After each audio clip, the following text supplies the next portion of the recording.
What's up? What's up, y'all? Hope y'all can hear me. Y'all can see me. I know this is an impromptu live. Normally, Heart in a Fight, what we like to do is tell y'all in advance that we're about to go live so that we can get a community of folks, a large number of folks to come in, chat, be part of a community to discuss what we have at hand. But I figured it's a Sunday. It was a huge day yesterday, which we'll kind of discuss in a few, but certainly wanted to, have some time, get some time with the community and have discussion and talk about what's coming up for Street Beefs West Coast, and all the things that are happening. So why not do it in community? So let me see who's all in the chat. Yo, what's up, Sam K? I see you. Okay, I see you, Wedo. I love you too, Wedo. And I love everyone else as well. Yo, what's up, Mortem? Good to see y'all. Yeah, we are here. And so I know I haven't been here for a bit. And so believe it or not, I'm a little nervous. I'm a little nervous just because I haven't been in front of a camera for some time. The last time I was in front of a camera, something happened and I had to actually jump off the episode, off the show. And so I don't know why it's making me nervous because of that very thing, but I know I'm in good hands now. So one of the things I want to get into is to celebrate the successes of our fellow Street Beef members. I know that in our culture, or whatever culture you come from, whether that's in your geological culture or whether that's kind of your ethnic culture or even your national culture, sometimes when you see someone else succeeding, whether that's yourself or oftentimes when you see other people succeeding besides yourself, or you've seen them succeed more than you, there's a tendency to either hate on them, to get jealous, to say, hey, like, I don't want you to be more successful than I am. And I know that it starts to eat at us, and it almost forces us to feel like there's only can be one person who can, who get the viral moments, or the one person who can succeed, or the one person who can achieve material success, even one person to achieve any success at that. And I think it's good practice, very good practice for us to not see them. And I know it's really difficult, right? We're constantly in this environment, this competitive environment. We're constantly competing against each other to see who's getting the best looks, to see who's getting the most views, to see who's getting that next viral moment, to see what people are saying about us, whether that's positive, and even in face-offs, right? And so I know that we're constantly in this very competitive environment and we're going back and forth, but sometimes I think it's healthy for us to acknowledge when other people are doing well, even if you're not doing well. And it's a humbling experience. But what I always tell folks is there's room for all of us to succeed. And I think that's an important thing, right? Even for, there are going to be moments where you're not going to be doing as well. And there's going to be other folks who are finding success in ways that you're not. And I think it's important for you to celebrate their success, to say, you know what, they're doing well, but it doesn't mean, that I'm not of value. Doesn't mean that I'm not worthy. Doesn't mean that I can't attain the same kind of success. And so in this regard, I certainly want to, pause a moment and to think about all the folks who are doing work outside of Streetbeefs. And so for those, let me just start with an introduction real quick. My name is Daniel. I'm the creator of Heart in a Fight. And so I created this platform a couple years ago to really, one, to build community, but two, to highlight a lot of the fighters that we are watching on these Streetbeefs YouTube channels, who are fighting to, one, see, who are they? What are they about? And what drives them to fight? And I think that's important, right? Because there are certain lessons that you can learn from people who are driven to fight, what brings them there, and then what are some lessons that you can gain from their life experiences that you can apply in your own life so that you can advance your life and advance your mission. So whatever that mission is to gain those jewels, apply it so that you can be successful. And so in this platform, so I think it's only in alignment with our values that we celebrate others. And so even if if the fighters come from Street Beefs and they're doing things outside of Street Beefs, I think that's worth. I think there's something worth celebrating there, and and lifting up. And so, I mean, there's tons of fighters who started off in Street Beefs, like Free Smoke, Fair Play, Venom Black. There's like a Prodigy, Coach Drew, the One Eye Wolf, Fiji, Reckless Rico, Menon Warrior. There's Manu the Great, Manu the Great, Florida Boy, Sensation, Viking Warrior, who are doing things outside of Street Beefs. Yes, you see them on Street Beefs, or even Baby Hulk, right? So you see them, like sometimes you're drawn to Street Beefs because of these people, and you come, and then when you join the community, sometimes they leave, right, and to pursue much larger goals, and that's worth celebrating. And to see them doing it, to go out there testing themselves and say, look, I had my experience at Street Beefs. I did my thing, the most that I can do. And now I'm going to test the market. I'm going to test myself to see where I stand. And that means going in the Emmy market or the Emmy circuit. Sometimes that means testing out the pros. And it's tough, right? And so they venture out, and sometimes they're successful, sometimes they're not. But I think it's important for us to applaud their effort, to applaud that they're willing to go out there and test themselves, willing to go out there and, put their life on the line, go out there to create a future for themselves. And even A-Train, as I'm saying names, more names are popping up. And so I think it's just important for us to get in the habit of celebrating those who are willing to go out there and achieve success that they can, the best way that they can. And that should serve as a model for us to look and to see, okay, how can I apply that to my own life? All right. And so with that said, right, with that very thing said, think about all those, the Street Beast fighters who were in Power Slap. I mean, I don't know about y'all, right? At first, I wasn't too certain about the Power Slap League, the UFC Power Slap League. I mean, I know I've heard a number of people say, hey, that's just not for me. It's really difficult to watch, another opponent, like watching two, combatants sit or stand right next to each other and not be able to defend themselves, and seeing someone receive a really hard slap. And I've heard a lot of folks like, that's just not for me, or I can't watch that, or they're not athletes, or this isn't a sport. And so regardless of how you feel about it, I think what's important here is that we saw a couple Street Beast fighters in it. And I just want to applaud them for going out there. And they had a finale, so they had a whole, like the last 8 weeks, they had an episode every single week. And you got to see fighters from Street Beast West Coast and fighters from the OG yard, right? So we saw No Love, we saw Static, we saw Disturbing the Peace, and some other folks, and some other Street Beast fighters who were in it, but didn't actually make it into the house, or they didn't make it further or advance further into the tournament. And so I thought it was great for myself. And let me pull up, I know I got a graphic here right there, right? And so there was a finale yesterday, and it was great to see them perform on the biggest stage. There was a lot of celebrities, and like they had so many eyes on them. And so it was great to see them go out there and represent not only Street Beefs, but represent themselves and perform under the bright lights.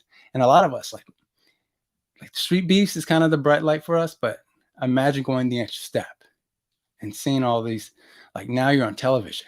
Now, like everything you do within this show is on TikTok, it's on IG, Facebook, YouTube. And so it was great to see the finale. It was great to see them perform. And so I'm actually just going to play, for those who missed it, I'm going to just play a YouTube video. So let me just make this small disclaimer, because YouTube, man, these bots are serious. And so whoever is monitoring YouTube, like you can play a video clip on YouTube on silent, and they will still tag and flag your video. And so I just want to, if you're listening YouTube, and who all is monitoring this is for educational purposes.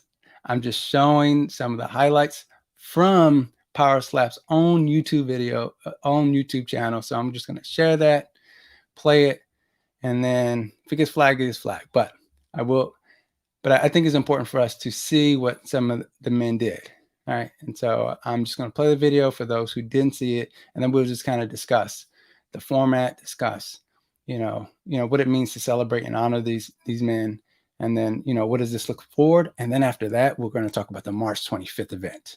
All right. We're talking about I know some people have named it the Super Bowl. Some people have named it the All-Star event. But certainly we're going to talk about it, talk about some of the matchups, talk about what should we expect, and all the kind of logistical things that are going on. So let me just play this video for a second, and then we can finish discussing this. But I will be, there we go.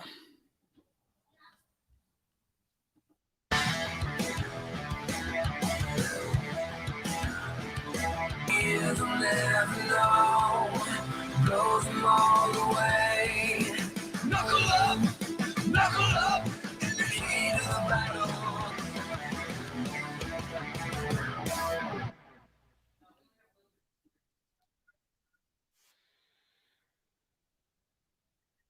Give me a second.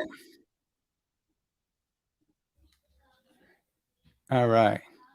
So that was dope, right? Being able to see Streetbeefs fighters in that platform, on that format. I mean, again, seeing No Love, although No Love didn't win, but being able to see No Love up there, them giving them, a brief history about No Love, even the walkouts. I mean, I like the format. And so when I thought about, as I watched last night, so here's the thing. This is going to be fun. I was at a baby shower yesterday, and I certainly didn't want to miss this. Right. I know that there was a couple guys that I knew who were in it. So I was pumped. And so I was kind of watching it there, and I was just kind of taking in the format, seeing what was going on. And so it was great to see the kind of exposure. It was great to see the kind of details and the way that they were highlighting a lot of these fighters. And so I love that. I love seeing No Love, Static, DTP get their shine. But I just, and I also love the stage. I love the live audience. I thought that was a great addition for those who didn't watch the actual season. Originally, I was not going to watch the season, but then when I started seeing small clips of all the guys who were in there, I was like, well, let me actually watch the season. So I was able to watch all the episodes. And so it was great to see some of our guys in there. Either they were starting up beef or they were breaking up beef. Oftentimes you see No Love breaking up beef. Static had a few moments where he was starting to beef or he was defending his friend. And so that was pretty funny moments. But again, and oftentimes whenever they were competing, where they were doing the slapping, it was like there was really no audience. The only audience members were kind of your teammates and whoever the crew were. And so whenever someone won or someone got knocked out, you didn't hear much of an audience applause. You heard like teammates applause, but it's the apex. Right? Just imagine any kind of UFC event. And when you're watching, there's a considerable difference when you're looking at fights from the apex and fights from a different arena and a different state with a live audience. There's a huge difference. And so adding the live audience made a difference. Although all the seats, I did notice that all the seats were not filled, but I can only imagine what that would be like if they were able to fill up those seats. The energy. So I thought that was great. Adding the walkout, I would imagine as DTP, No Love, or Static, like walking out to your own music, walking out with a bright light on you. Walking out with, whether that's your trainer, and then going up to the referee, they're checking everything for you, like that in itself. Like that's the closest you can get to being on a professional UFC scene. And I would imagine for themselves that was probably a really great moment, like dreams coming true for them. And so that was great to see. And I think one of the things that I took from it, I think is still tough, is that when someone gets the first hit and they kind of get a knockout. Sometimes it's like they kind of count out, like they get dropped and they stumble their way up and the referee makes them walk. And sometimes they can get to the podium where they're standing straight up and they look like their head is clear. But then when the ref has them like walking to them, then they got to walk to another ref. They got to walk to someone else. Then they start stumbling and they call off the fight. And I think AJ Static made this recommendation was like, in those moments, if a fighter gets KO'd and cannot continue in terms of like he's not conscious and he's laid down, then you can call it a win. But if the fighter, yes, he might be a little woozy, yes, his feet might not be underneath him, but give him the slap, give him an opportunity to balance it out. And so when I was showing folks at the baby shower, hey, look at this match, a lot of them like, oh, that's unfair. Like, let the dude continue, let him get him slapped. And so I agree with what Static had to say, is that I think it's important to allow the contestant to at least get it back, at least. And if you're too hurt, I mean, I think you have the option to say, you know what, I can't continue, I can't see. But even AJ himself, like when you watch that, his fight with Vern, he gets dropped, right? He had to take the first hit, gets dropped. He gets back up, he gets to his feet. And I mean, I don't know if this was a kind of a tactic that he employed. The ref had him walk to him. And so he walked to the ref, and then the ref tried to get him to walk to somewhere else. And I've seen that multiple times where the contestant's able to walk to him, but then the ref is telling him to walk to someone else. And then when they have to kind of pivot and turn and move, they kind of stumble, and then they call off the fight. And so there was a moment there where they told AJ to walk to the other guy. And AJ was like, I don't know what he was saying, but he was pointing at his hand. I don't know if it was like, hey, can I put more chalk on my hand? And so he was like controlling the conversation, buying himself more time, and avoiding to have to walk to the other ref. And so I thought that was a great moment. And I'm glad that he was able to, fire back, because in essence, when you look at power slap, that's what you want to see. You want to see that, okay, I think he's good enough to compete, to come back. And then he had the comeback KO. He was able. So just imagine if he had walked to the other ref and they called it off. We would have missed a great match, because Static was able to regroup, go right there, and KO Vern. I mean, that thing was crucial. For those who witnessed it, man, I was on my phone and I just started screaming. I thought I was losing my mind. That was one hell of a match. And just imagine if the other contestants who were a little woozy, didn't fully have all their feet underneath them, if they had the opportunity to get their strike back. And I think you would have had a better match. And so I just think it as an audience, it's hard to grasp, or even hard to receive, to see someone get KO'd or get dropped and not being able to come back to get their slap. Right. And so, yeah. And so if they tweak that, I certainly think that I think it will be easier for people to grasp. I think in general, people are still going to have a difficult time like watching someone else get slapped with their hands behind their back. I think in general. And so I think once you get past that, hey, and I know that we're trying to quantify defense here, I think it's just hard to really make any kind of defense, any technical defense here. And so, yeah, I just think it's difficult. It's difficult to make that argument. And so if I were the UFC, I would just kind of avoid that and say, hey, they know what they're doing. They signed up for it. There is some kind of defensive like strategy. I know that I was able to ask Static what he does, and I'm not gonna tell y'all what he told me, but certainly there is some strategy that he's employing to make sure he doesn't get KO'd, to make sure that he can absorb the hit, and so he can come back. So I think if they can make minor tweaks, I certainly think the power slap can gain more momentum. And it was clear from yesterday, from the post conference, that Dana is planning to take this global. And so the next, I don't know if y'all heard, but he's going to Dubai for the next season. He's going to be bringing a lot of folks from around the world to compete there. And so then on the third season, the folks who win out in the global market come and compete against the guys from the US. And so, again, I think that's a great idea. So it's like a FIFA World Cup type of ordeal that he's trying to set up.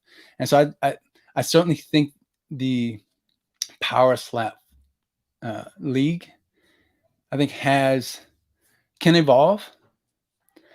But I just think from a technical standpoint, in terms of like what can you do as a fighter, maybe. But I think that the ceiling is not as high as like when you're watching MMA fight. MMA fight, there's just so many tools, ways to evade attacks, way to employ attacks, and so I don't think the ceiling is as high. But certainly there's a number of intrigue when you look at the social media, like it's just booming. You see all these numbers on TikTok, on IG. And so, Dana White, I mean, again, I'm not fact checking anything. I know that Dana White has said it himself, but I've also seen it too, where he's saying that the numbers are blowing everything out the water. When in terms of like all the KOs that are coming from the Power Slap League, they're just blowing everything out the water. They're blowing up even their own UFC material and content. And so we'll see. We'll see what this looks like, but I'm certainly happy for all the Streetbeefs fighters who competed, who made it to the finale, and also who won. So certainly my respects, and certainly want to celebrate No Love, Static, and DTP, Disturbing the Peace. Congrats, gentlemen. Way to go out there, pursue it. I know y'all kept it under wraps for a while, but good job, gentlemen. I thought it was great to see Streetbeefs on that kind of platform. And so whenever you see their clips, make sure you share it, you like it, and let them know that Streetbeefs is watching, Streetbeefs is supporting Streetbeefs fighters in this platform, in this format. Yo, so let me just see who's all in here. Yo, what's up, Streetbeefs West Coast? Yeah, DTP. Yeah, Static. Man is a man for sure. What's up, Beast? How you doing, my man? Okay, I see King Madness up in here. I hope you're getting better, my man. I see that you're trying to make a return. I saw you putting out the hit list. And so I'm excited to see you come back, make your return back into the cage, because we miss you, man. We miss you competing. But we also just, happy to see that you're recovering, from, I'm not sure, from the medical issues that you've been dealing with. So, so good to see you, brother. Compa G. Yo, what up, Compa G? Man, I'm excited for your fight, for the March 25th fight against El Coyote. That's going to be crazy. Bushido Zed, what's up, fam? How you doing? EMC TV, make sure if you're not subscribed to the channel or follow the channel, please do so. All right, let's see who else is in here. Any folks that I recognize? All right. What's up, brother? All right, so let's talk about March 25th. And I want to bring up that on March 19th, which is next Sunday, there's going to be the What on the Mexican Season 3 premiere. And they're going to premiere the new season with the face-offs that are coming out of the March 25th event. So the Hotbox face-offs. And so you're probably wondering, well, who's all competing? Let me just throw up a few of the fights, the marquee fights. I mean, there's tons of fights out there, but I certainly want to throw out a few of the marquee fights. We have 619 versus Fair Play in a boxing exhibition. Man, this had a lot of folks talking around. I mean, originally, when I was polling folks, I was asking, who do you think is going to win? And it seemed like immediately people were worried for 619. They were like, yo, this is the wrong opponent. Have you seen Fair Play? Have you seen what he was doing? Not only in the OGR, but what he's done in Scrapyard. Come on, my man. And what he was able to do at the West Coast branch as well. And so, like, I don't know, this might be a tall order for you, especially, 619 is known to kind of be lax. He doesn't, he says he trains, but I think a lot of us know he doesn't fully train. I think he just kind of comes off the couch because he knows that he can. And the thing is, 619 has been in the game for a long time. He's never went pro, but certainly he's been in sparring wars, has sparred with many professionals. And so I think he just comes with a certain confidence, a certain experience. So he comes into the fights not fully ready. Because if you compare even some of the things he was doing in his earlier fights in Street Beefs West Coast 1 versus where he's at now, like he was utilizing a whole toolkit in the first like 2 or 3 of his fights. Now he's not utilizing all his tools. I think he's getting comfortable just kind of sitting in the pocket. Where in the past he would set things up. He would counter folks. I mean, he's still countering folks. Like if you look at his fight against Viking Warrior, you saw that he was countering. He was leaning back, and so he would lean back on punches, counter. He would also catch punches. So he's still doing some of those things. But if you look at, when you compare the two, you see that there's a major difference. And so when people saw this, they're like, okay, Fair Play is going to fight 619. Ooh, this is not going to look good for 619. However, a week later, I think it was a week or 2 later, I start, pushing more content for 619 versus Fair Play. And it seemed like the tide was changing. I don't know. I mean, maybe 619. I mean, maybe people are just going to just back 619 up because he's part of the West Coast branch. And so there is more of applause and cheers for him. And so when I posted on IG their matchup, I saw that people are really rooting for 619. And so I think there's more confidence in him, but also I just think that folks want to see him pull it off, right? Because he's coming into this as the underdog. And I think his last fights, he's always been the favorite, except for the Venom Black fight. I don't think he was the favorite going into that fight. He was the underdog, especially was going, out of town. He was going to the OG yard. But there was a lot of confidence that 619 can actually pull it off in ways that originally I didn't see it with the original announcement of this fight with Fair Play. And so this is going to be the fight of the year. It might be. I mean, there's tons of bangers out there, but it certainly might be one of the fights of the year. 619's pressure versus Fair Play mixed master. They apply pressure differently. Fair Play applies pressure with his athleticism. And so what he does, he kind of skates on the outside and he waits for his moments, right? He's kind of biding. He's throwing his jab out there, throwing it straight to see what you do. And then what you've noticed from these fights, and again, I'm not fully breaking down these fights here, just kind of talking a little bit about what I observe and what I witness. And so if you look at his fights, he kind of goes on the outside, see what people are throwing, see how people are moving, and then he blitzes. And when he blitzes, like he's throwing everything in the sink, and he blitzes you, and he kind of goes straight forward. And so he kind of applies that kind of pressure. Where 619, his pressure is, I'm just going to walk straight to you. And so as soon as they say start the fight, he just starts walking towards you and applying the pressure. And so he doesn't give you time to breathe. He kind of just wears on you. He does a kind of like hugging and holding, and kind of sitting in the pocket. Where in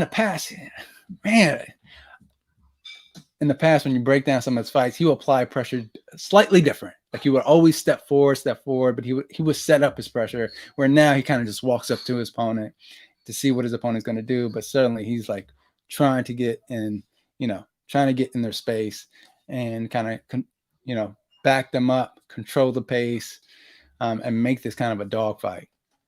And so, I mean, we'll see. And so we'll see how it goes. I know Fair Play hits hard. It's clear he hits hard. Can 619, take his hits? I think he can. I just think that 619 has to do a little bit more than just kind of wear on Fair Play. I think he's going to have to do more, cutting. Yeah, make him be more defensive.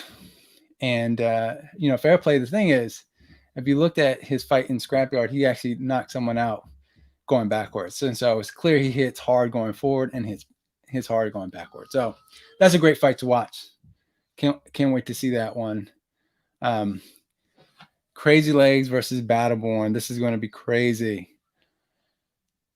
pardon the pun here, certainly going to be. When we initially announced this, there was Crazy Legs had, oh, what's up, man? Appreciate the donation, man. Shout out to Heart in the Fight. Love what you do. Congrats, CDP. No love and static. Can't wait to see everyone on the 25th. Yeah, no, appreciate the donation here. I mean, all these donations, for anyone who doesn't know, goes kind of back into the community. And I mean, folks know, so I don't even have to put out business. Folks know, if you know, you know that the money we receive on this platform, for anything that we do, goes back. And whether that's supporting someone through travel, supporting someone through housing, supporting someone through tough times, or just getting, folks merch. Have you received? Yeah, if you received any of those things, so I'm not even going to say it, but just know that the money that we receive always goes back. And so we appreciate those who do donate, because you're pretty much investing back into the community. Yes, excited to see Crazy Legs fight live. Yes. And so Crazy Legs made a claim that I thought is going to be really interesting to see if it actually does play out. He said that Battleborn is good, but he melts under people who have power. If his opponents have power, Battleborn can't do anything. That was his claim. And so it's going to be interesting to see if that's the case, to see if Crazy Legs actually has more power than Battleborn. And he's clear he's a lot shorter, so he has a thicker frame, potentially. I mean, it's hard to tell, but the thing about Battleborn is his length and his aggression.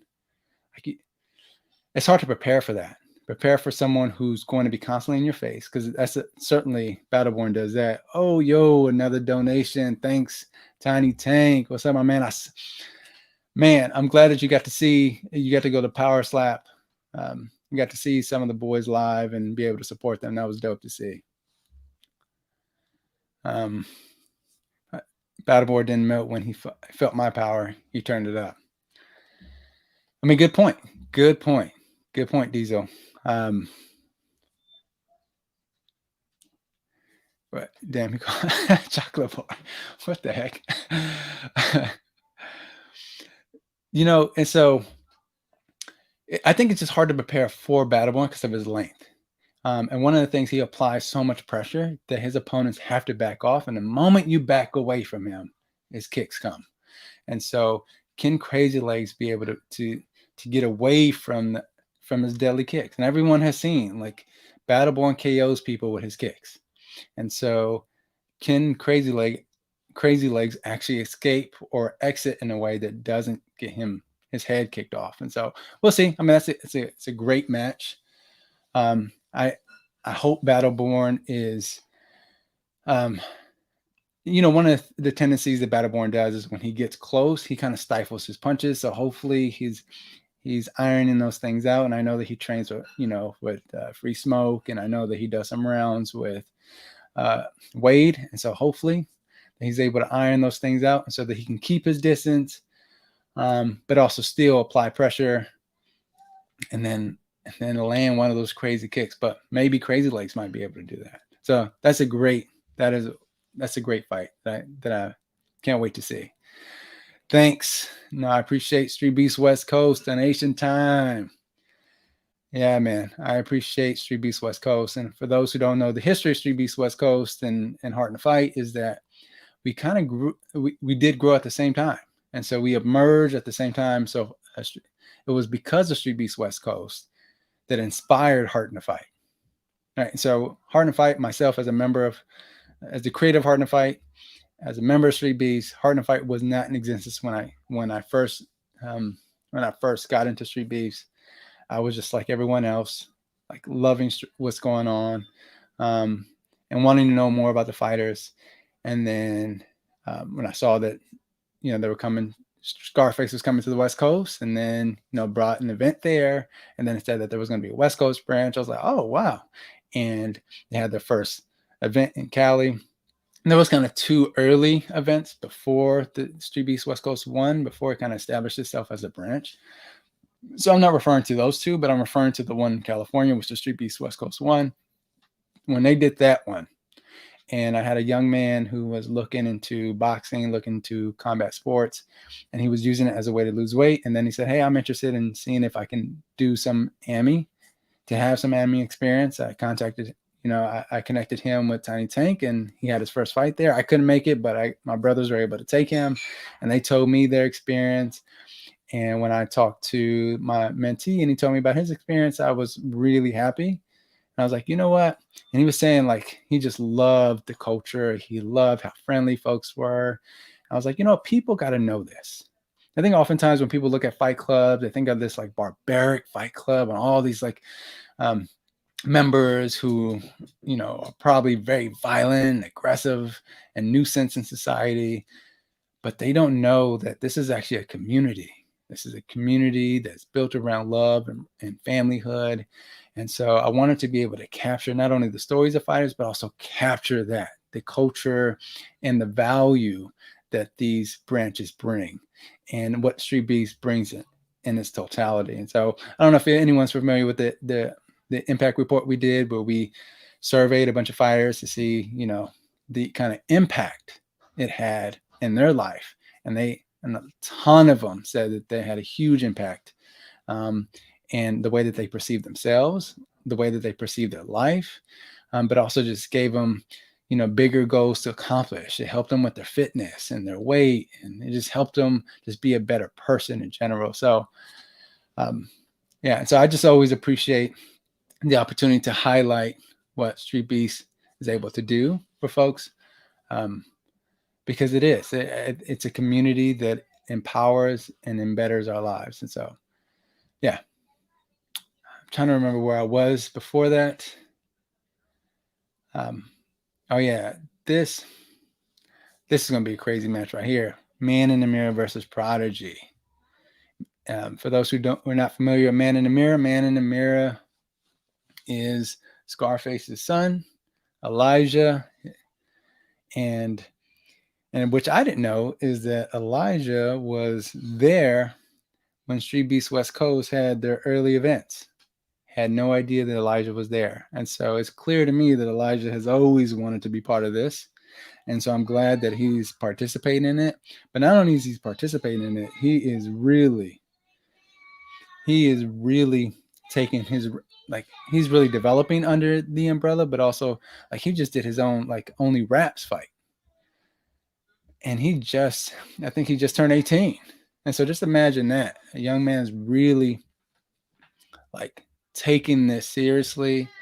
And you're going to fight another gentleman by the name of Prodigy from the West Coast, who's also doing a very similar thing, where he is taking, like, I think he had a Golden Gloves match today, right? And so competing for Golden Gloves. And so just imagine two young men, two prospects from both branches who have ton of upside, who are going to meet and clash on March 25th. And so that should be a banger. I'm excited what's to come from it. It's going to be a banger because because Elijah comes forward. He brings tons of pressure, and Prodigy, I mean, if anyone saw the evasion, oh man, not only does he use his jab, he uses movement, but once he starts hitting folks, it changes the game. It changes the game. And so this is going to be a crazy fight. And I'm excited for it. And I'm excited to be there. And so for those who don't know, I'm actually going to be there myself. And so I'm excited to see that in person. And I can't wait to see it in person. So I'm going to do a couple others, and then I'm going to announce one that has not been announced yet. And so for those who are watching, I'm going to announce a matchup. It's going to be a banger. And so it's going to be announced here first before it gets put on social media. So the next one is Sensation versus No Gi. This one definitely is going to be a banger. We're talking about Sensation. For those who don't know, when we had the 2022 Street Beefs Awards, Sensation was pretty much nominated and made it as a finalist for almost every single category. We're talking about KO of the year, submission of the year. What was that? It was fighter of the year. I mean, what was it? There was one more category that he was. Man, this guy just had a phenomenal year to the point where we. And the thing that sucked is he actually did not win any of those categories, although he made it the finalist. So just think about this: we're talking about hundreds of people voting to get folks to the finals. He gets there on, like, he appeared on the show on every single category more than anyone else. He did not win, but because he had such a phenomenal year, he was able to get.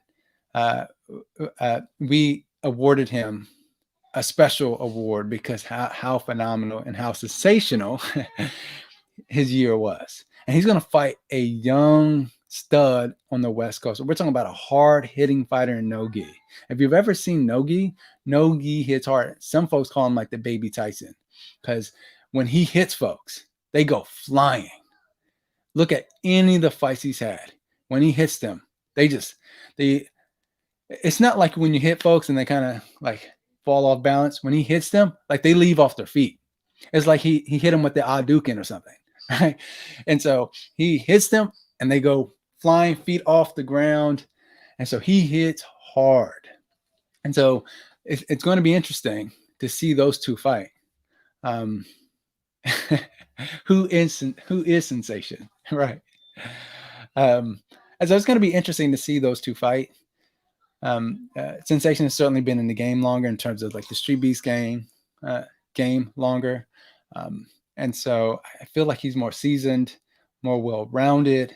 I mean, if you saw some of his fights from, his KO Rampage, these were vicious. It's just going to be a vicious fight. I actually don't see this fight going out of, I think, the second round. I think the first round is going to be crazy, and I think the second round is probably going to be the best round. And I don't know if it's going to be a KO or a TKO, but I know that, or even submission. I just know it's going to end before the judges get into it.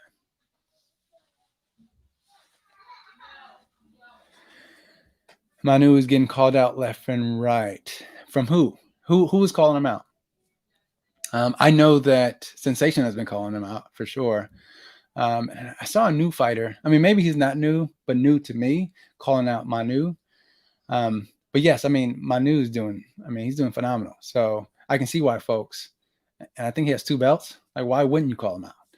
And he's doing well in the AMI circuit. And so it's great to see him doing well in Streetbeefs and doing well in the AMI circuit. Asian Sensation. There is an Asian Sensation too. And so I know that when we first said Sensation, people were like, is this the Asian Sensation or Sensation? And I think the irony is I think they're both Asian. But we're talking about Sensation from the OG yard. And so that's going to be one heck of a fight.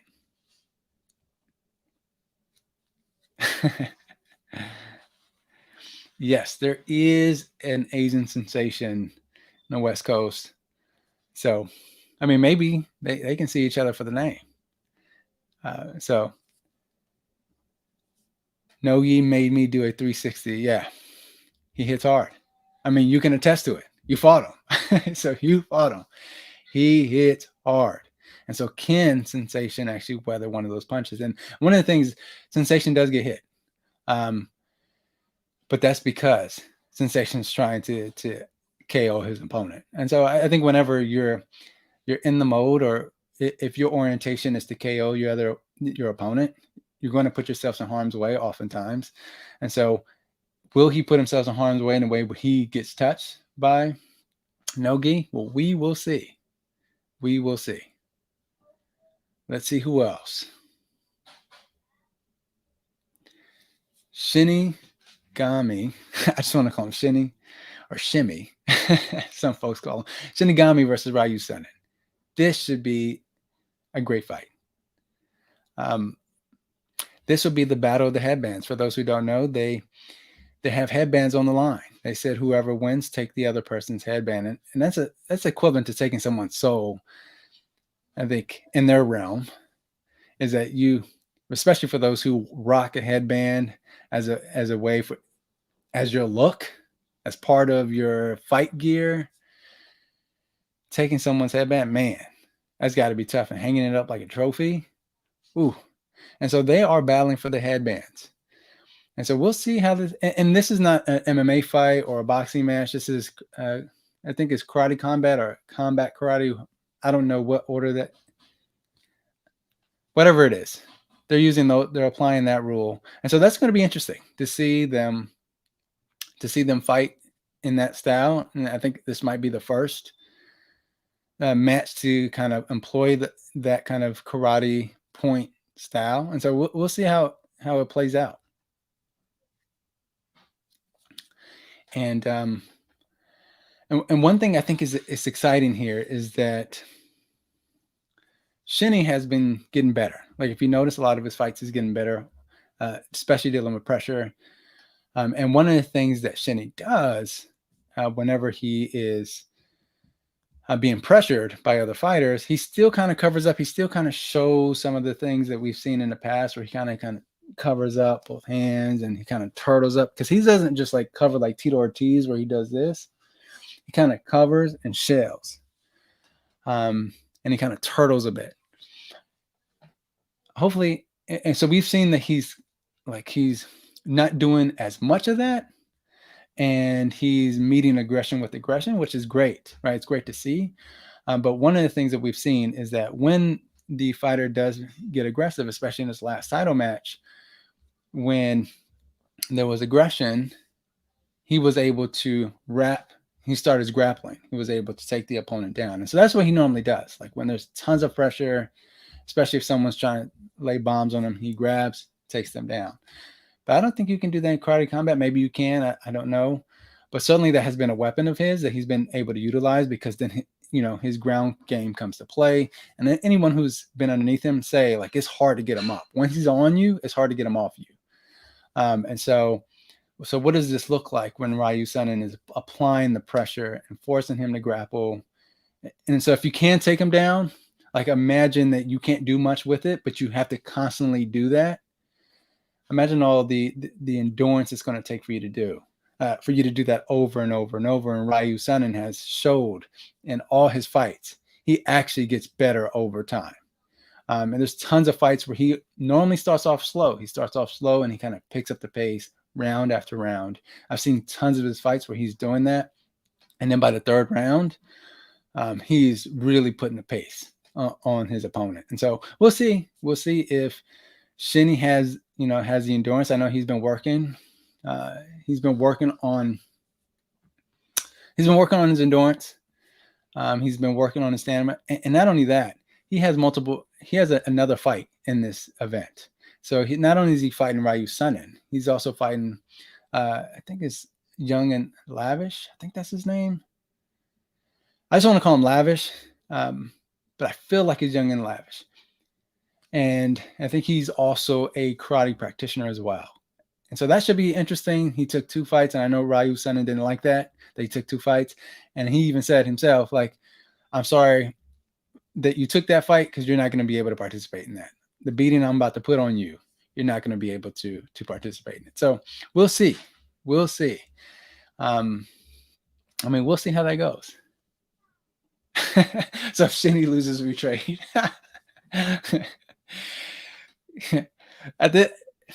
It's funny. I think at this point,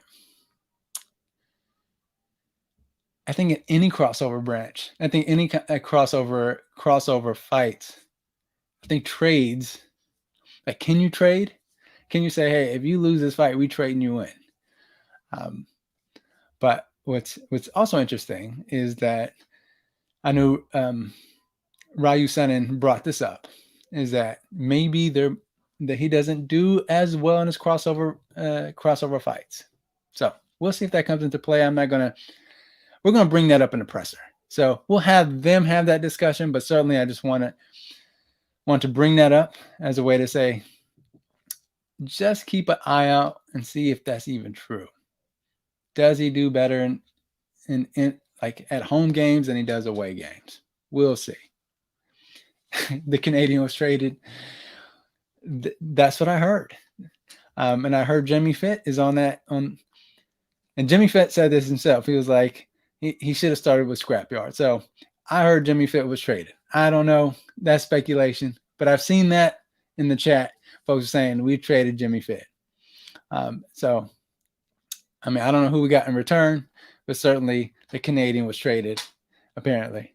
And so okay, right here. I think the ground and pound is legal in karate combat, but I'm not too sure. Yeah, I think there's like a time limit. I think that's the issue that I'm not fully familiar with, is that you can take someone to the ground, but you can't really like do a lot there. I don't know if it's like 3 seconds, like they allow you 3 seconds to do things. And so just imagine the endurance of having to do that over and over and over. And as a heavyweight too, like being able to do that, go down, come back up, go down, go back, especially that Ryu Sundin's going to apply tons of pressure. And we'll see. We'll see if Shinny has the endurance to be able to do that over and over. Maybe Shinny's not going to, use his grappling. He might just use his kicks and his punches. We'll see. Yeah, I think you get a certain time. Yeah, that's what. From what I recall. Again, I'm not no karate combat expert here, but I think there is some time limit there. Yes, hit the like, y'all. Please like, subscribe, get the algorithm cracking so that we can get the conversation going. This one's going to be interesting. Unknown versus Duva. For those who didn't see the invasion, there was some controversy. And I'm going to probably detail some of this controversy here so that folks can get caught up. Because I've seen a couple people say, why they did the rematch? Like, why are we doing that again? Well, here is the controversy. So they faced off before at the OG invasion when the West Coast went to the OG yard. Duva took on Unknown, and Unknown got some success early, was keeping things on the inside. But then once Duva was able to take him to the ground, it was a wrap. Duva was able to get on top. He got full mount, start raining down punches. And Unknown was stuck there. I think at some points he had his hands up. There was points he didn't have his hands up. And so the ref stepped in and called it. And Unknown was like, I'm good. I'm not even hurt. And he even made the claim that that he didn't feel the punches. And so he didn't feel the need to put his arms up, and that he was going to get out of it. And so, which is interesting, I think, I think in most cases, that doesn't seem a rational defense to say that, hey, yes, I didn't have my hands up. I was taking punches, but I was kind of like slap fighting. Right? Didn't have my hands up. I was kind of defending. Maybe he can use that, like just like the power slap guys, like they're defending themselves somehow. I don't know if he was clenching his body, clenching his neck, biting down on the mouthpiece as a way to defend against Duva's punches. But when you look back at the tape, when you're providing the tape and you look at it, that didn't seem like he was doing much defending. But he said he was defending. He said that he wasn't out. He said that he can continue. And it was clear because once they broke it up, he immediately challenged. It wasn't like he had to gather himself and then challenge. Like you've seen some of that in UFC fighters where they get KO'd or they get TKO'd and they kind of like having to gather themselves. And then they say, hey, why'd you stop that? I was in the fight. And then they show the video clip and they're like, oh, I guess I wasn't. I guess I got knocked out. Where in this case, I did see that. I was in the cage when that happened. He actually got immediately, as soon as they broke it up, he contested it right away. And so he was still conscious. It was clear that he was still conscious, but I think the ref was trying to, prevent further damage because Duva had him fully mounted. And he was raining down punches and elbows. And so I just, I tightened my jaw. And so he protested the decision, and he talked to face. I actually have that on camera too. So if you look at the behind the scenes, and for those who don't know, I did behind the scenes of all the fights that occurred in OG Evasion Yard that had all the fights between West Coast and the OG Yard. And in the behind the scenes, you see him and Scarface talking. And I captured that on video. And Face told him, you know what? We're just going to call this. I don't know if he was calling it a draw or just like, hey, this is just going to be scratched off the record. We'll get your rematch. That's what you see in the video. And so folks have been wanting to say, you know what, let's just settle it, right? Duva felt like he won, like he clearly won. He felt, and so when both the combatants were asked about, facing each other, from what I heard is that they both happily agreed. They said, yes, I want my get back. I think for Unknown to say, hey, like, I'm trying to tell you I wasn't out. And I could have continued. And for Duva, it's like, I was about to KO him. And I'm going to show you again that I'm going to do it. But this time on the West Coast. So we'll see. We'll see how that goes. But I'm super excited about it. Unknown has been in the West. I think at the last event, he was at the West Coast Yard. And so he is no stranger to the West Coast branch. He is no stranger to being in the cage. I mean, he fights all the time. And so we'll see. We'll see if Duva is able to, let's see if he's able to employ some of the things that he has success in the OG Yard. And Duva's actually been, missing in action in terms of the Street Beefs, missing in action. So we'll see if he had any ring rushes there. But Duva's just dangerous in general. I mean, he hits hard. He's long. He's really skillful. And so we'll see. We'll see how this all kind of plays out. But here is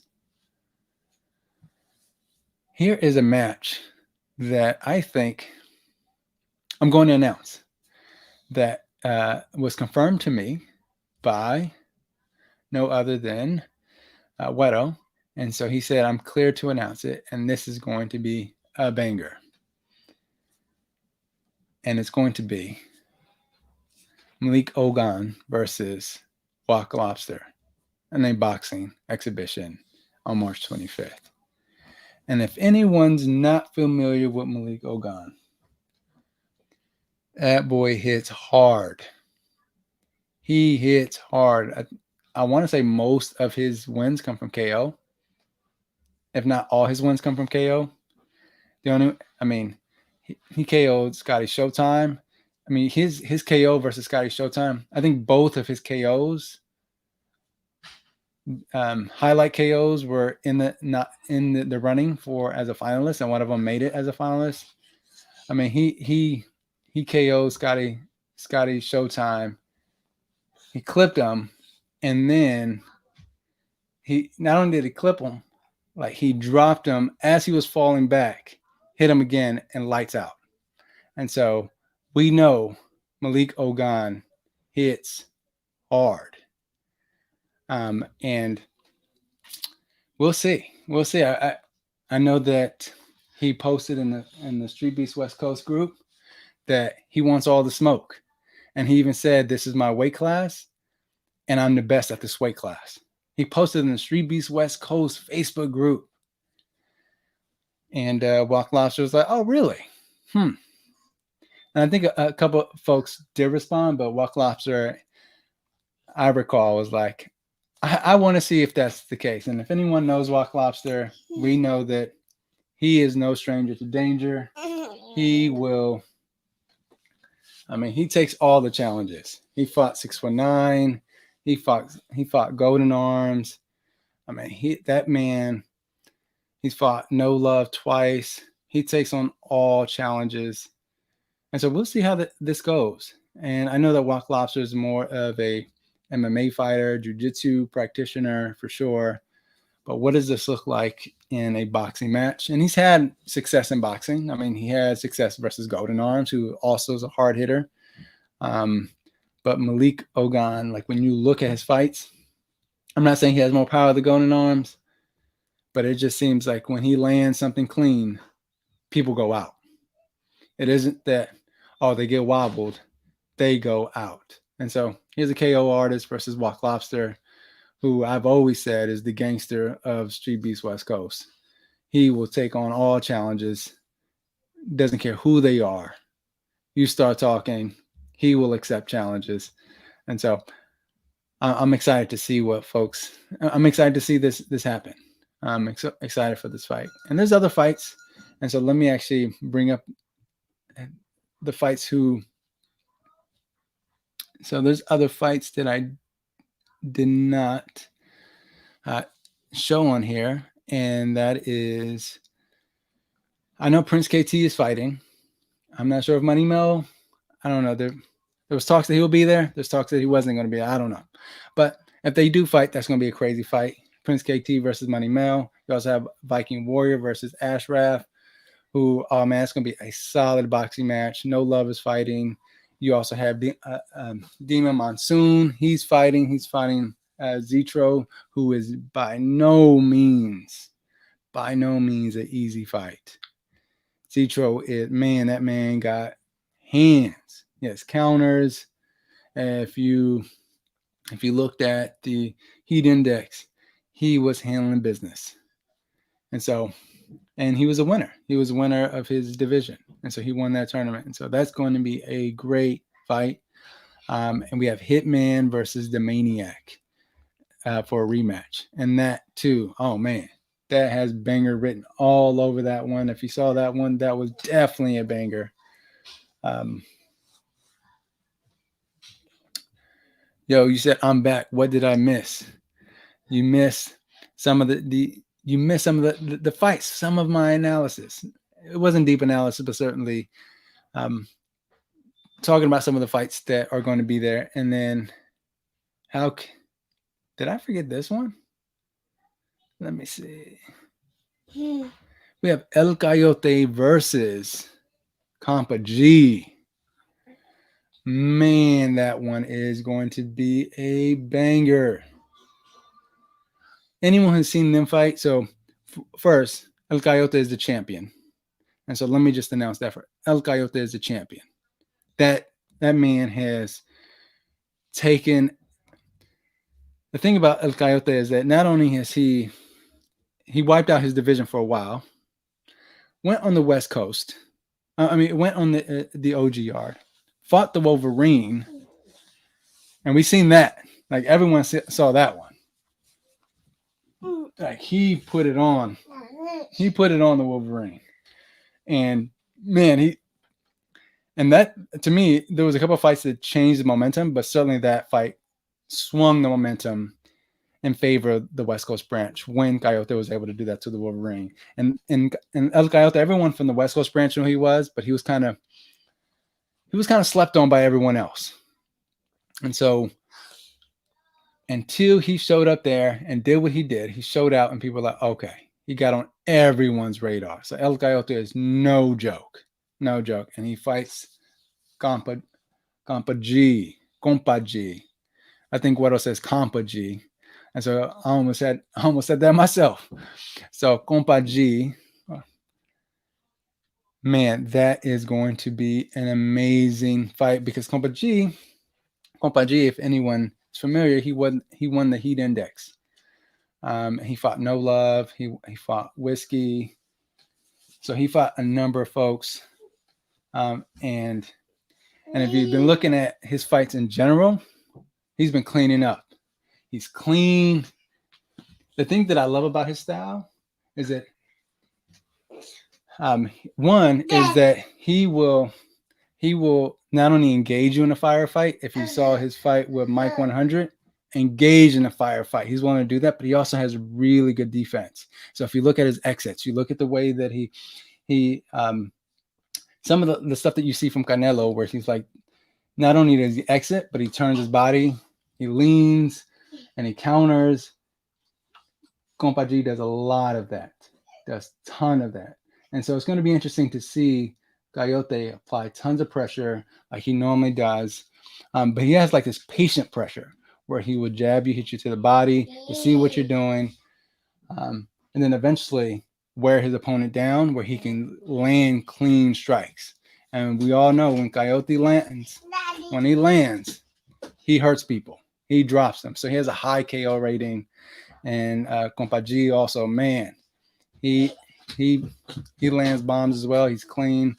And so we'll see how this plays out. And to me, in my opinion, this is by far, I think, my favorite fight. And I can't wait to see this in person. You see? Yeah, that was for sure. Yeah, that was an amazing. Yeah, that was an amazing fight, man. That was. Let me bring myself back on. There we go. Yeah, that was an amazing fight. And so we'll see how this go. And the Arizona is his backyard, right? So he's coming from Arizona, so is Zitro. So they kind of have home court advantage. And so we'll see how this all kind of plays out. But man, that's going to be crazy fight. I'm looking forward to it. We'll see.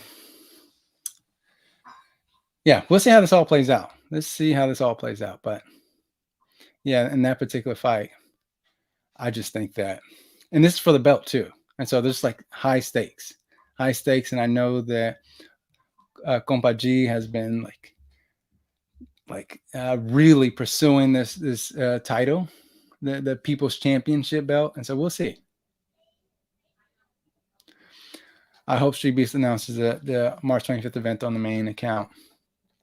I know that we've been having conversations with them. And so I think this is also important to note here, because this is actually a really great comment, is that because people are always confused. They look at the Streetbeefs and they say, okay, well, you should see the same messaging across all accounts, but you have to understand that each branch runs differently. So there's this really big umbrella. It's called Streetbeefs. And there is the face, pardon the pun here, the face of the umbrella, and that is Scarface himself. And so he created and founded this organization, this fight club, that all these different branches operate under, right? They operate under the kind of rules, the policies, and the model that Streetbeefs was able to create out on the East Coast in the OG yard. And so these branches get the okay from Scarface to run the branch, and they give, and Scarface gives them the creative control to do what you do, to promote your fights, to promote your events, to drum up noise, and to create your own following. And so that just takes some coordination, because it isn't like, oh, we're all in the same place. Like, hey, you post this, you post that, you post this. It's you just have to have constant communication with other branches. Like, hey, we have this event coming on. Would you mind shouting us out here, or would you mind talking about this, posting this? So there's a lot of that happens. And so in terms of will the OG yard be able to announce and post some of the things? Hopefully. I mean, they got a lot, they're doing they are doing tons of fights on their end. And so they have to keep up with, their stuff. So there's the West Coast branch, so the Scrapyard and Dirty South. But hopefully, in the face-offs, we were able to do it for the award show, where you saw it populate. The award show was able to populate not only on our channel, but you saw them on Streetbeefs West Coast channel. You also saw it on the OG channel, and you also saw it on Scrapyard channel, which was, I think, the first to ever do that. One event to be broadcasted on all the different channels, except for the Dirty South.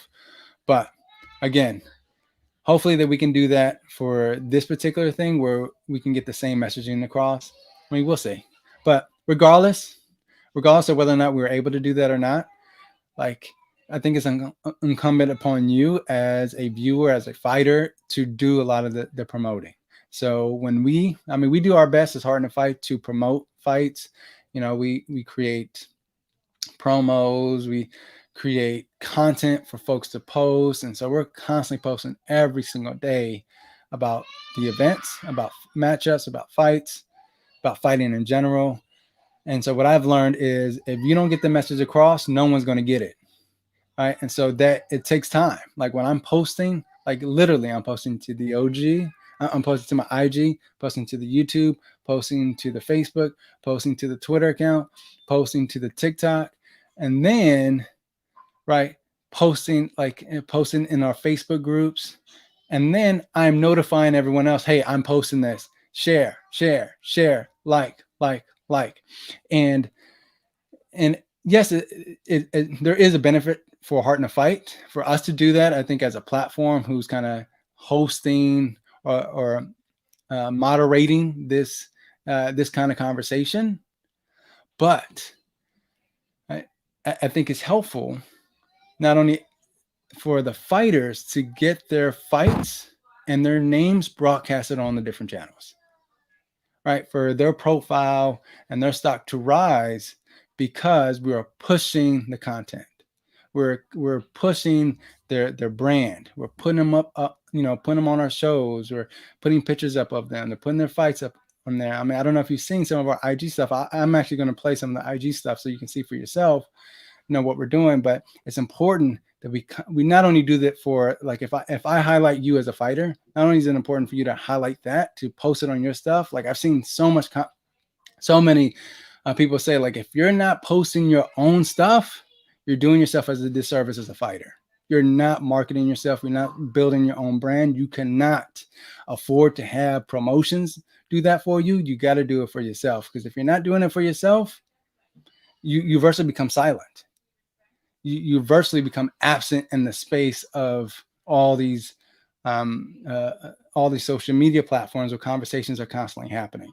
And so I think it's important to not only post about your fights, but post about other people's fights, because that encourages them to post about your fights. That encourages them to promote and cheer you on. And so you share the love. Like I started the show talking about celebrating the successes of others. This is how you do it, right? This is how you honor people.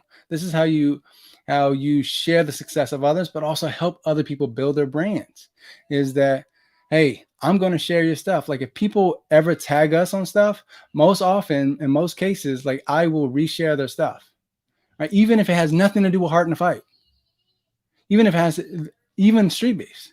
But I know it's a Street Beefs fighter, and I know that they have an event that's coming up. I'm going to post about them. And so I just think it's important. Hey, when one person succeeds out of our group, we all succeed. It opens up doors. The Power League, the Power Slap, it opens up doors for other people to walk in there. So if anyone who's thinking about participating, now there's an opportunity to do it, because we have people like DDP, we have people like Static, we have people like No Love who went there and did it. Even Duva. I mean, Duva didn't actually get far into the kind of the format. And if you, however, they did it. They tested the waters, and I think people are familiar.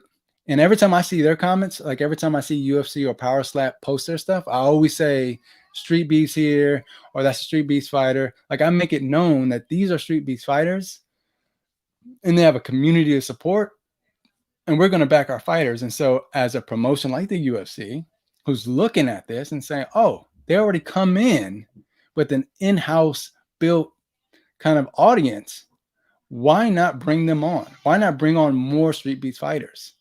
It's very similar to the music industry. If I don't know if anyone's familiar with it, oftentimes, like, your song has to blow up before any record label really comes out and says, hey, I'm going to sign you. They want to see if you can do this on your own. Can you become popular on your own? Can you cultivate your own following? Because then, as a promotion, it gives me more incentive to sign you. It gives me more incentive to bring you on and say, okay, I'm going to invest in this musician. I'm going to invest in this fighter, because they already have the audience. They have the following. Now, I'm just going to button them up, hear all the bells and whistles, tighten up all the loose ends so that we can make them a star. We can make them a superstar. Like, to me, when I look at, when I looked at yesterday's event, like, Dana White was talking about two fighters, and one of them was AJ, so Static. Like, he was not only talking about, like, there was a couple, like, when people interviewed him right after the event was over on their lives, he talked about Static there, and on his post conference, he talked about Static there. Right? There was an impression left on Dana White. right? Because Static was able to like make the most out of his opportunity. He saw an opportunity, he stepped in there, and now he knows, okay, we have a star here. And I think they have all the intentions to build him up as a star and then build the other fighters like KO Chris and DDP. I mean, DDP was, if anyone saw his walk in, like he was walking and singing to his song and he was cheering, he had the hat. And so like I would imagine as a promoter, when you look at those things, you look at the characteristics of a fighter, you go, okay, those things make him marketable. Okay, those are the finer things that we can tweak. Those are the finer things that we can invest in or fine tune.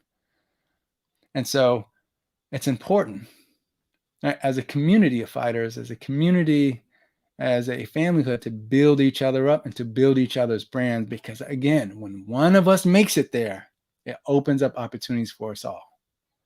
Right. And oftentimes that means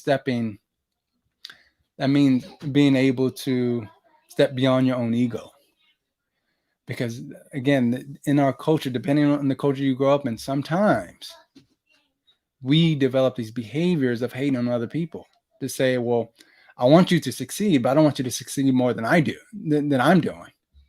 Right. I want you to get to heights, but not at the same height I am. I want to be at the top. And so what does it look like when we build a whole community where we're not only are we going to the top, but we're going to the top together. And so again, it's important to celebrate each other's successes, to build each other up, right? To build each other's brands, because that's how we make it. This is how we do it. And our following just doesn't come on from our fights. Anyone can tell you that. Yes, you have a fight, you have a cool KO, people might like your stuff. But when we look at like I think everyone's aiming for the Shinigami kind of viral moment, but that is rare. I think people don't fully understand that is rare. And so if you don't get that moment, how do you build your brand? You got to do it. You got to post content about yourself. You got to get other people to post content about yourself. I remember because I was in the OG group when Shinigami did that head kick. I remember it was buzzing in the group. No one knew who Shinny was, but everyone saw a clip from it. It was posted internally before it got posted into the. I don't even want to say that because I don't fully remember. I do remember seeing that clip. It could have been that was the first thing that they dropped from Streetbeefs West Coast 1. And I remember the buzz. Everyone was like, who is that? Let's find out who they are. Let's contact them. And so I remember there was like this rush of trying to figure out who is this dude? Who's Danny? Who is Danny? Who goes by Shinigami? And so everyone was like attaching themselves to him. He was able to build his brand right off that. But that's far and few in between. And so if you're not doing that in the group, I mean, here's the thing. Here's the point I'm trying to make. We should be doing that for every single fight. We should be doing that for each other. When you see your brother have an amazing performance, we should be bigging him up in the group. We should be saying, yo, did you see what this person did in his last fight? Yo, check out his fight. Check out his fight. Yo, posting in all the different groups. Check out his fight. Check out what he was able to do here. Because again, this is how you build attraction. This is how you build your following. This is how you get your name recognized. So people see, oh, okay, this is a star in the making. Or it's like, okay, now I recognize the name, respect. Yeah, you got to build your brand. It doesn't come, there's no starter kit. There is no, like, you purchase 10 followers. There is no, I mean, you can get fooled by those ads where it's like, hey, pay us $50 or $100. We'll give you, we'll give you 100 followers or 50 followers. That's not how it works. That's not how it works. And if you look at, yes, you can use, this is what I've learned. And I've learned that from not only watching a lot of the influencers and learning some of the lessons from them, I've learned that you just got to build it. Once you start building and posting all the time, when you're posting different content, and it isn't like the same content over and over. I think we make that mistake of posting the same thing over and over. Like, how many times someone's going to watch a sparring match? I don't know. How many times we're going to watch you hit the bag? How about let's watch you hit the bag one time, and then the next one, see you doing, prepping your meal. And then the next one, the next content, see you in the sauna, right? Trying to get, doing, I know we don't really talk about weight cutting here, but trying to, get within reach of your weight class. And then the next one, just you being personable, you talking, talking to your audience, your fans. And so mixing up your content is really key. And so I don't know if you looked at any of the Heart in the Fight stuff that we've been doing lately, is we're mixing it up. We're mixing it up. And what I found, even doing tests, I'm constantly doing tests on our channel. And so I always call the test. We're like the test platform. Like, I test everything. And so I'm like, all right, well, what if I do this, this, and that? And so I will post stuff about the March 25th, and then I'll post some quotes that came from fighters from Streetbeefs. Then I'll post some stuff that happened from the UFC. Then I'll post stuff that came from an event. And so I'm constantly posting different things, and you're getting different audiences. I even posted stuff about Power Slap, and you're seeing all these different audiences coming in and liking your content. And sometimes they don't follow, but the key thing is that your stuff will continue to show up on their timeline, right? Once they start liking your stuff, and eventually they will follow. But again, it takes long-term commitment to the process and saying, okay, I might not have all the followers now, but if I continue along this process, very similar to when you're training, right? In the beginner stages, when you have the white belt in jiu-jitsu or karate, or when you first start training in boxing or kickboxing, is that you don't fully see everything there. You don't fully see the results, but continued practice, doing it over and over and over, posting new things, trying new things out, you will eventually see the results. And so one key thing is that, thank you, brother. Appreciate it. Beast. Oh, if you haven't checked out Beast's content, I mean, you should check out his stuff. He's on TikTok. He's also on YouTube. I think he just got on IG. I haven't seen anything on IG yet, but certainly I check out his stuff on TikTok and YouTube. He does a lot of like motivational speaking, gives you some insight, tells you like, hey, he gives you some game.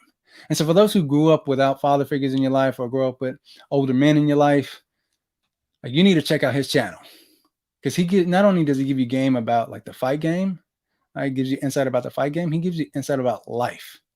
And I think that's key, and oftentimes missing.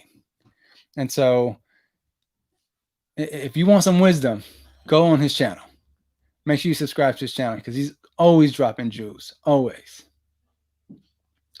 Thank you, brother. Compa G.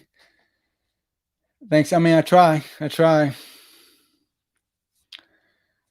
Oh, man. I love his energy. Brother right here. Oh, man. He had this in his first fight. He was, if you checked out our live, because we do the live stream for the fight events, and we'll actually talk about the March 25th live stream. This is a great segue to it. And so when we did the live stream, you go around checking with the fighters, see what they're doing. Man, he was hitting the mitts, like you can hear it. And that's the one thing, like you were walking around, all you hear is bah, bah, bah, bah. And they turn the camera to him, and we just see him dropping bombs on the mitts. And I said to myself, I was like, oh man, hope he can sustain this energy, because he is releasing way too much energy early. And it just so happened he had the first fight. And so he gets in there first. I can't remember how long the fight lasted. I feel like it lasted 2 rounds. But the first round, the first like 30 seconds, he was dropping bombs. And I think he had an adrenaline dump. He eventually lost the fight. But there was a key moment that, through reflection, he was able to learn that, hey, maybe I shouldn't be hitting the pads that hard. Maybe I should do a lighter warm-up.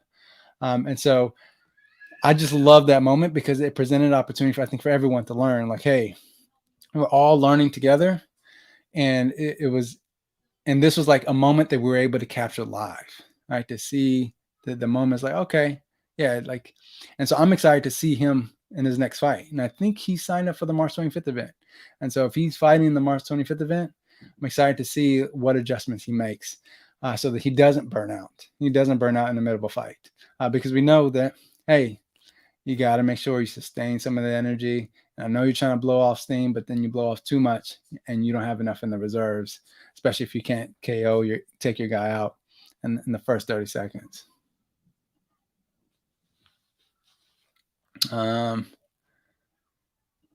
Yeah, knowledge you can't get from college. Yeah, when someone shares life jewels, yeah, you can't get that from college. I mean, I got multiple degrees, and some of the life knowledge that I've received from men who got no degrees, not once did I receive that in any of the courses I took. Not once. And not once did any of those degree programs prepare me for even life's events. And I just had a traumatic event that just occurred about a month ago. I don't want to go too much about that, but I just had a traumatic event where it was a family emergency that no degrees prepared me for. And so it's always key. And one of the things I learned there, and that's, if you look at my Facebook, I almost lost my son. So let me just put it there. I almost lost my son. He was on life support, and there was a couple of key lessons that I learned. One of the lessons was that, you have to trust your gut. And there was a key moments.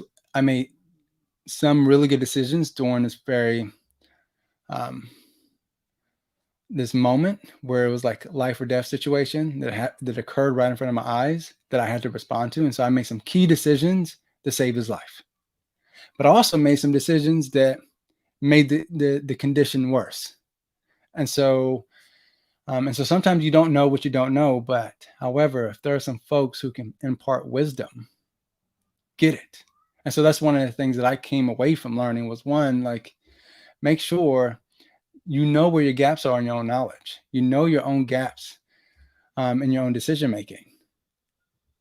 Get the knowledge you need, get the wisdom you need to close those gaps. And I think had I had some additional wisdom on what to do in that moment, I could have prevented how much the damage or how far the critical condition went with my son. And so it taught me a very valuable lesson just around like making sure to continue to identify the gaps that I have in my own wisdom and plugging that in. Do more research. And so that comes with fighting too, right? If you're fighting, you know where your gaps are. Identify them. Don't be afraid. Don't try to cover it up. Don't try to say, I don't have those. We all do. And so it's one, getting comfortable with the idea that I do have flaws. They do show up.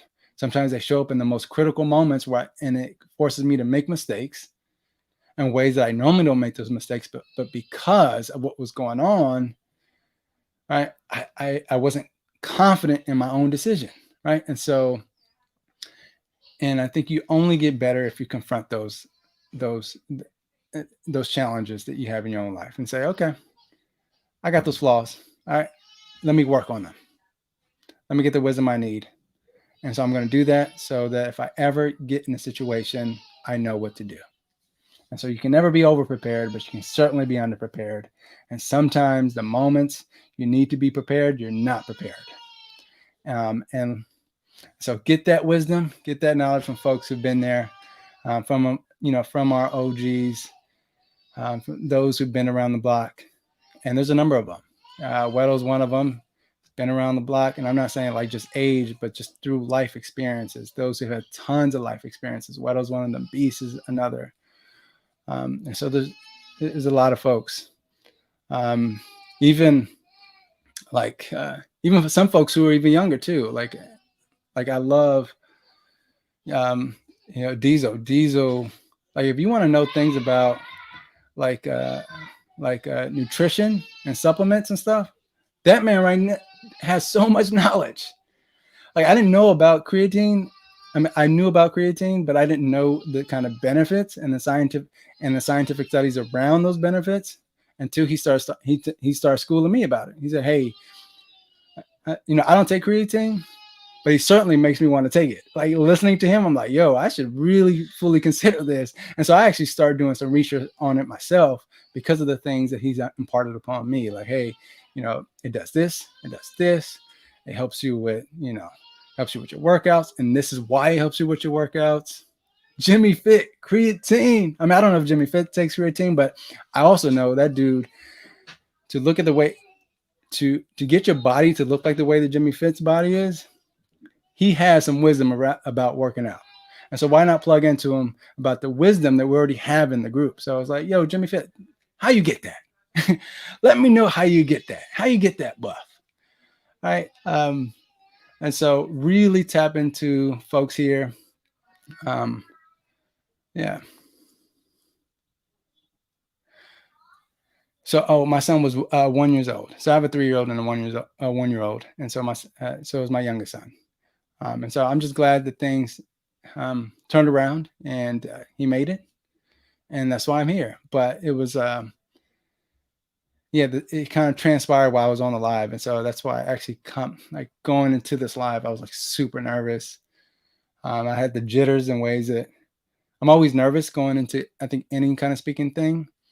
But like it was just bringing back emotions that I'm actually going to see a therapist for.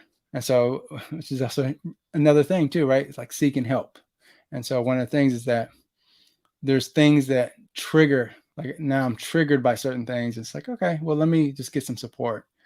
Talk to a therapist, get some therapy around it. And so we're actually going to have some family therapy around what happened, the incident, because I not only did it trigger me, impacted me, but also affected my wife, affected my other child who was there to witness it. And so we're all going through family therapy. And so,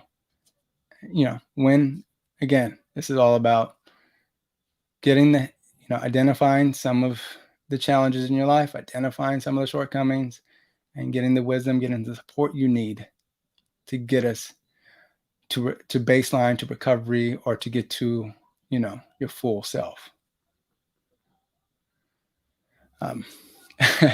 Yeah, genetics certainly plays a part in like body structure and muscle mass and stuff, but certainly.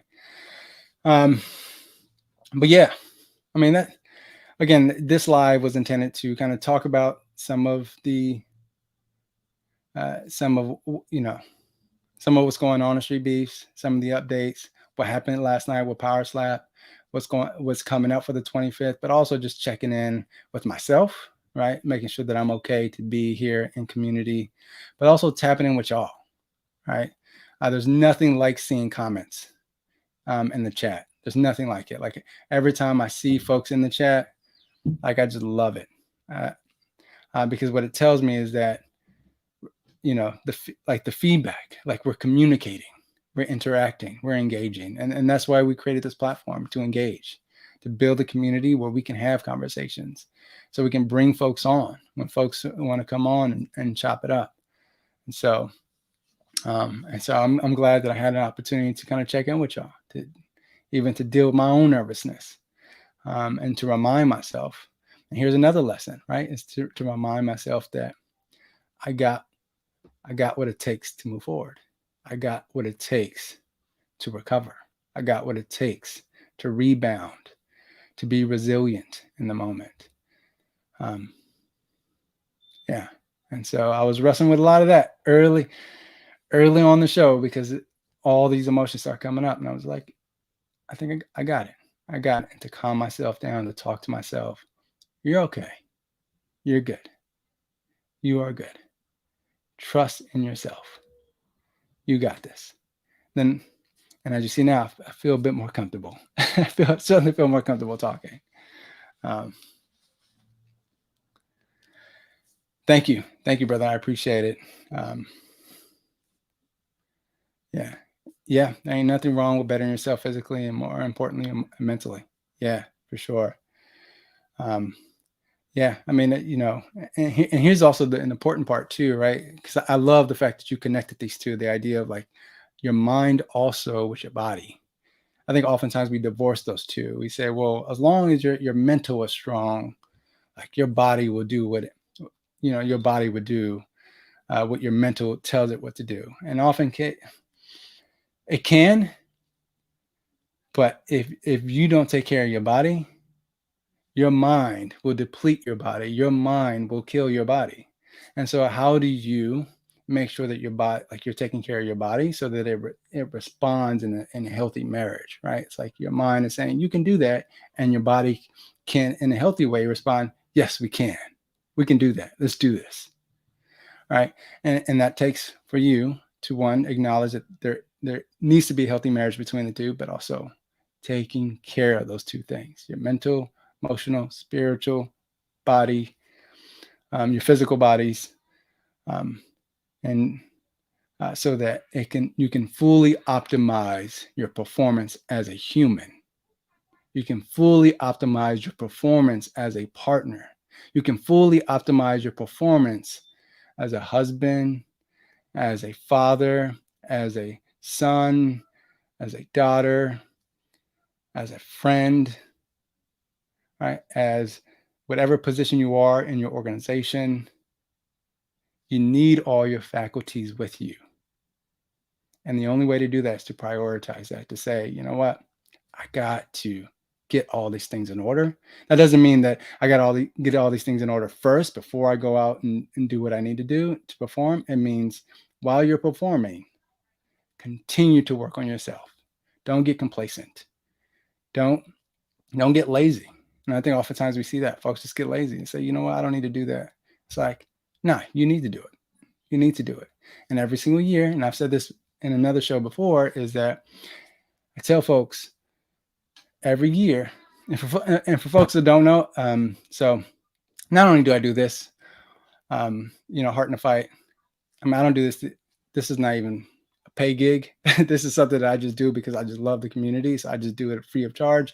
But I do this as a professional service to other folks. So I do a lot of media work, a lot of video work for other folks. But I'm also a life coach. So I do those two things tandemly.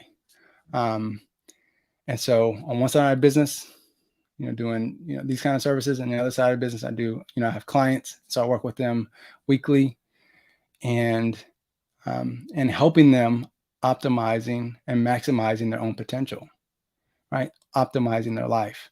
And what I find is that, we make goals to better ourselves. And so they will say, hey, I want to start running more miles. I want to start doing this. I want to start doing that. And I think oftentimes what they don't do, and I think it's probably most important, is where are the areas you need to grow in? That's what you really need to focus on. Where do you need to grow in?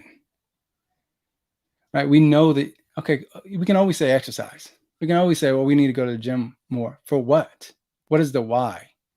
And to look past that, say, okay, what areas am I insecure in? What areas do I have challenges in? What areas do I feel the most, I hate to say like weakened, but certainly like areas where I struggle, that I feel like I am my biggest opponent in these areas, that I am like self-sabotaging myself in these moments. Where is it? And then how do I align my year to make sure that I'm constantly growing in those directions? How do I make sure that I make myself uncomfortable? And so for folks who don't know, like, I'm an introvert. So when people meet me in real life, they know that I'm still kind of to myself. I'm just a natural introvert.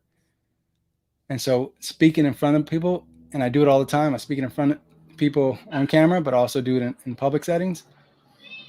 I do it all the time for my work, but it's something that I had to practice over and over and over. People say, oh, you're natural. I'm not.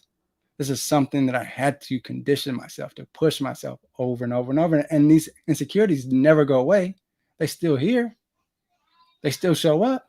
Every time I'm live, when the countdown goes off, like my hands are shaking, I'm nervous because these doubts are creeping up. They're coming up. But however, I've learned, right, there are certain practices that I have for myself that I say that help minimize the damage, helps minimize, those doubts to creep in and to affect my performance. And so what are the practices? And so how do you get yourself into those practices constantly? And so a lot of it means getting uncomfortable, going there, pushing yourself over and over and over. You're going to fail. It happens. You're going to fail over and over and over, right? And so then how do we do it in a way where we can learn from that failure so that the next time we go up, we're not like, it's not as devastating, right? How do we develop those calluses, right, in our practices? How do we develop those calluses that allow us to return to the work, to return, because that's the most important part, is to return. Some people, they hit a hurdle, they fall down, they don't get back up. It's like, you know what, this ain't for me. I'm out. So how do we return to say, you know what, I know I stumbled, I know I looked horrible, I know I messed up, but I'm coming back, and I'm coming back stronger. I'm going to come back with the lessons I learned from the last time, and I'm going to employ them.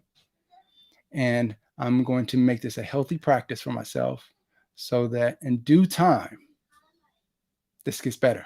My performance gets better. I get to be more effective at what I want to do. I'm able to live out the ways that I want to live out. I'm able to push my human experience in ways that I feel uncomfortable, that I deem uncomfortable. And so with that, I feel like next time I'm live, I'm definitely going to invite some folks to come through. We'll chop it up. And if anyone's ever interested to hit me up around just mental coaching, hit me up. I mean, again, this is a professional service I provide. However, I'll be just out of straight love, I'll be willing to just, impart some things that I've seen in coaching, some wisdom that I've learned from coaching, but also seen work in coaching. Seeing people employ some, but also helping people like identify some of the areas they need to grow in. And so, some folks don't see it. And so how do you get a second look? Right? How do you get someone to say, hey, I don't know if you've noticed this, but this is what I'm seeing. This is my observation. What are your thoughts on that? And then have a discussion about it. So feel free to hit me up. I'm always more than willing to share what I can. Thanks, brother. Love you too, man. Love you too. Best form of sometimes. Oh yeah, going to the gym. Absolutely. Today I went to spar with some Streetbeefs West Coast fighters. It was an hour away. I hadn't worked out in a long time. To be honest, I wasn't feeling like going anymore because what's going to change, but I pulled through and went. Absolutely. This is what we're talking about, right? Like pushing yourself to say, you know what? Yeah, I haven't been up to snuff, but I don't feel like it. I have every excuse to say no. I have every excuse, and your body, your mind will always give you all these excuses. They will tell you, hey, you need an excuse? I got one for you. Here you go. Oh, that excuse isn't strong enough? Let me give you another one. Oh, let me give you another one until you actually subdue to it, until you say, you know what? I submit. You're right. I don't have what it takes. You know what? It's just not my day. It's not my night. And in those moments, you got to say, all right, I feel uncomfortable. Why? Why do I feel uncomfortable? And be honest with yourself. The reason why I feel uncomfortable is because I actually been slacking. That's the reason why. I actually have not been grinding.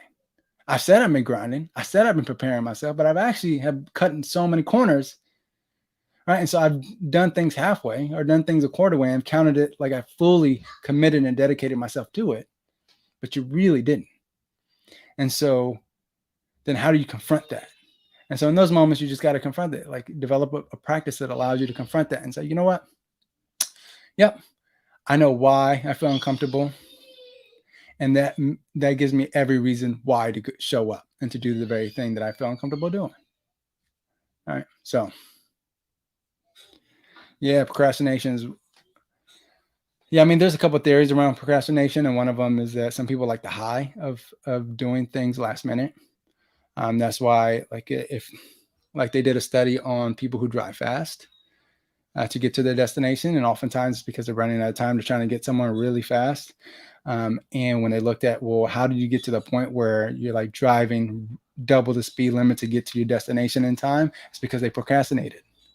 And the reason why they procrastinated, because they found, is that they like the high of trying to make things in time. And so there's that one theory that you procrastinate because there is a high. But then what happens is, what if you get in a car crash? At that, it's going to be devastating. And so you have to look at, okay, how do I get my highs elsewhere? And is procrastination getting me to where I need to go? Is it helping me reach my goal? Helping me get to the status I want to? And if it doesn't, right, what are the practices that I need to embed in my own life so that I don't get to that point where I'm relying on this high, and I'm getting to the and I'm putting myself in precarious situations, and in situations that could be compromising. So, and if you need adrenaline to help you, is it okay? Well, what are some activities that help pump adrenaline? What are some things that I can do to help me? So, again, that takes tons of reflection, takes tons of note taking and coaching to help you identify those things. All right, y'all. Well, I am about to deuce out. Again, I always appreciate folks tuning in. But if you haven't seen any of our content, yep. Thanks, man. Keep grinding for sure. I see you grinding in your videos. Keep posting. And so if you haven't seen any of our content on Heart in a Fight Instagram, please follow. I'll give you reasons why to follow, because it's pretty fire stuff. So I'm going to close out with that of just playing 3 videos that come from our IG reels. So like, hey, it's some serious stuff, and some stuff that you can post on, share and post. So yeah, Mortem, I'm excited, man. I'm excited for your match. I forgot to even bring that one up. Yeah. Look, this kid right here, 19 years old. Tough. He's had tough opponents since he has 2 fights in, about to have his 3rd, and every single opponent's been tough. And so this kid has tons of upside. Please make sure you give him a follow. You watch him, observe his stuff, because he has tons of promise. And one of the IGs is actually going to be about him. So until the next time. Yeah, that's probably why. That's probably why. And so definitely do some digging, some investigation, examination on why that's the case. Yeah, that all-father fight was fire. Whew, yes, Mortem is a killer. A young killer, 19 years old, man. I'm excited to see what he's able to do. And his next fight is against Relentless. So that's even a tougher task. So I'm curious to see how this all plays out. But yeah, again, I appreciate folks tuning in. I'm going to play out the IG reels so that you can see, kind of the content we're cooking up. And as always, I appreciate y'all. Much love. Make sure you double down on your own commitments to your life, because if you don't do it, no one else will do it for you. All right. So, as always, keep your heart in the fight. Here is the content. My buddy Brian McKenzie, he said something to me right before I went out to the cage. He said, neurologically, a cow and a lion, they feel the same emotions when they're fighting. They're both pumped up with adrenaline. But he said the only difference is the lion actually wants to be there. But do you want to be here? And at that moment I was like, oh yeah, I want to be here. And I want more. Is that what you think? That we go to the gym every day to fight our demons? No, no, no. We turn up every day to make one demon stronger than the rest. What's up, it's Mortem. Let's fucking bang. Here I come.